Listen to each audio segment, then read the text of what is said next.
and medium-sized businesses across the country. You know, these are really the spine of America in many regards. Rick Riess is the CEO and president of the PlumpJack Group. This is a San Francisco-based wine and hospitality company. I want to show you their newest wine right here. It's called Cade. David, I'll bring this back to you. Don't worry. Thank you. This is a Cabernet. Welcome, Mr. Riess. Thank you for coming here. I didn't want you to drink Red Bull or chamomile tea. No Red Bull. Great California Cabernet. Yeah, I love that suggestion Gary Kaltbaum gave. Drink Red Bull on a day that everybody's spazzing out. All right, let's talk about how you perceive the economy right now from the perspective of a business owner. Well, you know, we're a lifestyle company. We have resorts, restaurants, wineries, and we're enjoying one of our best years ever. I mean, we've all of our businesses are up in revenues from last year. We see the business is very healthy and vital in the Bay Area. You know, as this unfolds, which is kind of looks a little alarmist to me, that, you know, how they're reacting to the Fed cut.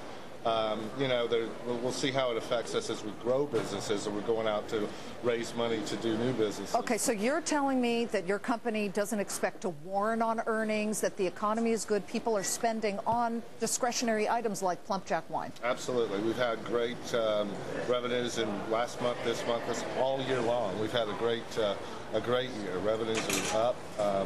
The winery's doing well. Our restaurants are based here in the city. They're neighborhood restaurants. People have to eat. Tell me the price point of your wine, your highest wine. Our highest, which is the PlumpJack Cab Estate, it retails for anywhere from about $72 up to about $110. Okay, so from a business perspective, you're telling me and David Asman that things are looking good. David, see, this is why we bring in people like Rick Riess, because it gives us great perspective on what's really going on out there. And I know David has some questions for you, Rick. Sure. Well, I do have.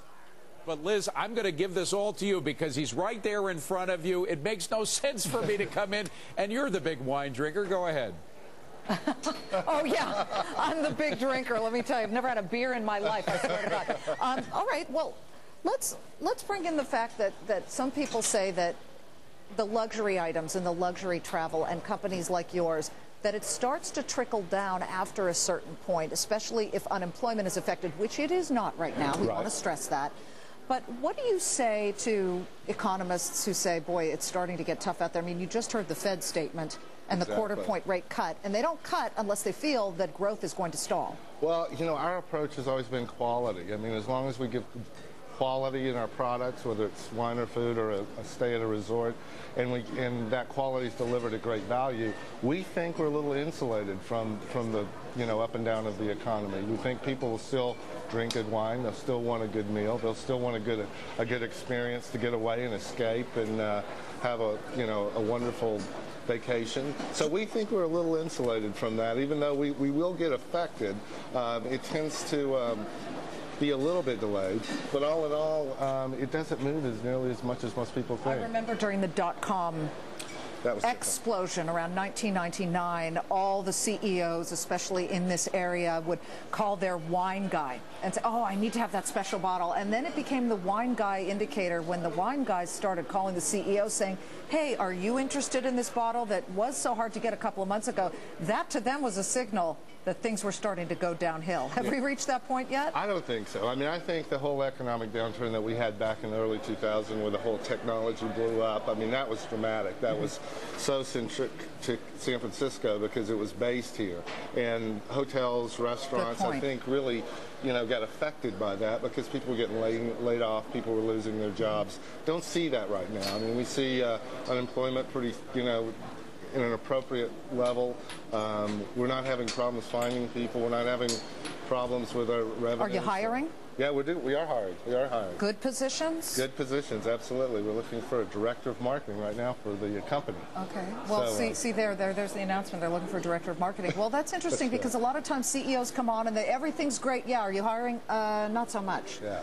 And that is the key, I think. We just had Mr. Buffett tell us this morning, he's the one who's upstairs with Senator Hillary Clinton talking about the economy, that it's that employment number, or unemployment as it were, that he's watching closely. Exactly. And not only that, we're also growing our businesses. We'll open up a another restaurant here in the Bay Area in the next 4 or 5 months. And you wouldn't do that if you got a sense things were slowing down? No, we'd pull back the reins. Probably, you know, we would want to protect our investors' money.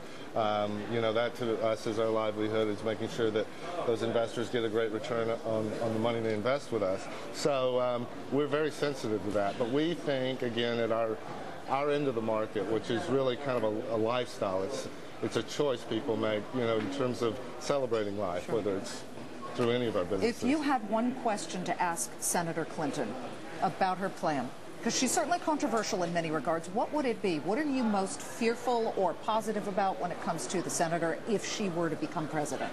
That's an excellent question. I had a chance to spend a day with Senator Clinton a long time ago, back when Bill Clinton was in office, and got to know her well. She's a fabulous lady, and what I would ask her about the new... I mean, are you worried about the fact that she may change tax structure, start taxing higher-end people, and that would then affect your business? And we'll find out for sure from her in about an hour. So. Maybe. I mean, that could be something to be concerned about. I don't think so, though. I really feel that people that are our customers, and we have a large group of regulars and loyal customers, they come to us for value. They come to us for quality.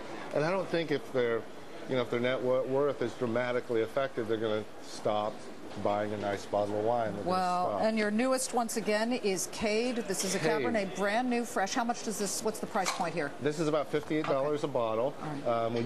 This was just bottled last month. It's up on Howell Mountain. It's our latest winery. We just opened it. I'll bring this to David, and I would like, David, for you to know that PlumpJack comes from Henry IV, Shakespeare. It's a very regal name. So just so you know, you got to know that. You got to know the genesis of these things. And if Mr. Riess can't hear me, please tell him that because of the price of French wine, I'm definitely going to be buying his wine from now on, particularly after drinking that bottle that I'm sure is wonderful. Well, we certainly appreciate that. Thanks, David. All right, back to you, David. All right, thanks, Liz.